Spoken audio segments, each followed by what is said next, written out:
shabakadda TikTok ayaa barteeda ka saartay ku dhawaad 7.3 milyan oo ciwaan oo ay uga shakisan tahay inay lahaayeen caruur da'doodu ka yar tahay 13 sano.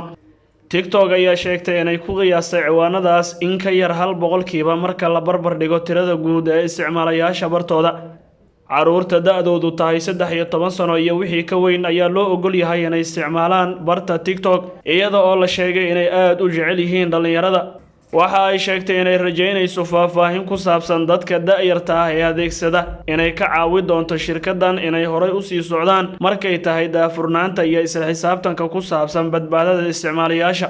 TikTok ayaa sidoo kale sheegtay inay soo saarto dhowr tillaabo oo lagu ilaalinayo dhalinyarada ku jirta bartooda oo ay ku jiraan xadidaadda astaamaha sida fariimaha gaarka loo leeyahay iyo toos ula socoshada dadka isticmaala ee da'doodu ay tahay 16 sano iyo wixii ka weyn. Dadka oo u badan dhalinyaro waxa ay barta u adeegsadaan inay soo dhigaan muuqaal 15 ilbiriqsi ah, qaarkood heesa ayay dhageysanayaan, kuwana majaajilo iyagoo adeegsanaya farsamooyin aan caadi ahayn oo muuqaalka ay ku jarjaraan.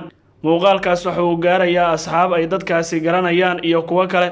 Sida caadiga ah dhammaan ciwaanada waa kuwa qof kasta uu daawo karo, inkastoo qofka ciwaanka samaysta uu dadka qaar ku soo darsan karo. Si aan u ilaalino caruurta yaryar, waxaan warbixintan ku darnay tirada xisaabaadka laga saaray inuu ka mid yahay qof da'diisu ka yar tahay midda uu sheegtay, ayuu yiri Cormac Kennan, madaxa shuruuc dejinta ee barta TikTok. Abkan oo laga leeyahay Shiinaha ayaa dadka ugu badan ee isticmaala waxa ay yihiin dhalinyaro, waxaana sii kordhaya walaaca laga qabo saameynta ay ku yeelan karto.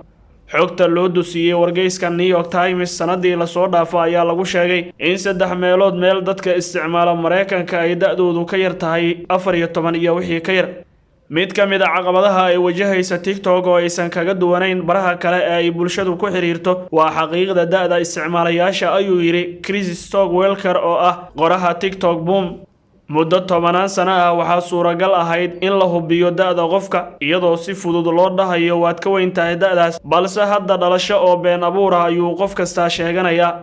TikTok waxay leedahay qaar ka mid ah tiknoolajiyadda ugu casrisan adduunka ee aragtida kombiyuutarada oo ay la socoto, waxayna u badan tahay inay awood u leedahay inay ku ogaato sida saxda ah ee adeegsadayaasha da'doodu ka hooseyso da'da, balse isticmaalka tiknoolajiyadda noocan ah waxay u baahan tahay ogolaanshiyo.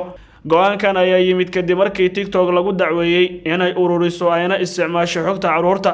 Bishii Janaayo, hay'adda ilaalisa xogta gaarka ah ee Talyaanigu waxa ay ku amartay TikTok inuu xannibo macluumaadka dhalinyarada da'da yar kadib dhimashadii gabar 10 sano jir ahayd oo isku dayday inay samayso xujo muuqaal ah oo ka socotay barta TikTok.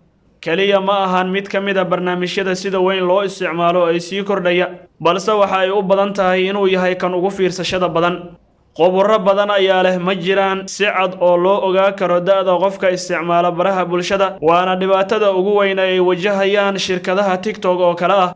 Ma jiraan waalidiin badan oo raba inay xogta baasaboorkooda u dhiibaan shirkadaha waaweyn, gaar ahaan haddii la hirgeliyo xaqiijinta da'da caruurta.